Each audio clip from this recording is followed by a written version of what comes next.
السلام علیکم ورحمۃ اللہ وبرکاتہ۔ آذان 5 وقت کی فرض نماز اور جمعے کی نماز جماعت سے ادا کرنے کے لیے آذان دینا مردوں پر سنت مؤکدہ ہے۔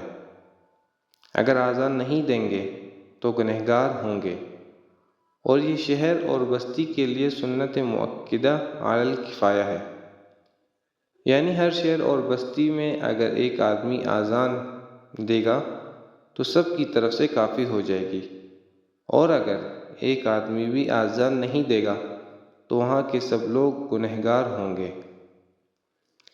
ان نمازوں کے علاوہ باقی کسی بھی نماز کے لیے آذان سنت نہیں۔ اگر مقیم اپنے گھر میں تنہا یا جماعت کے ساتھ نماز ادا کر رہا ہے تو آذان دینا مستحب ہے۔ ایسے ہی مسافر کے لیے بھی آذان چھوڑنا مکروہ ہے۔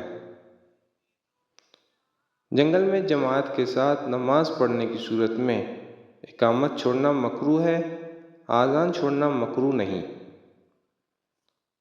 عرفات اور مزدلفہ میں جو دو نمازوں کو جمع کرتے ہیں تو پہلی نماز کے لیے آذان اور اقامت کہیں اور دوسری نماز کے لیے صرف اقامت کہیں۔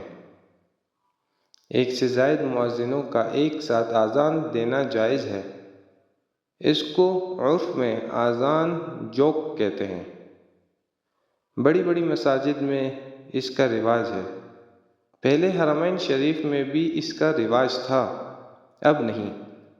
فی الحال جامع دمشق شام میں رائج ہے۔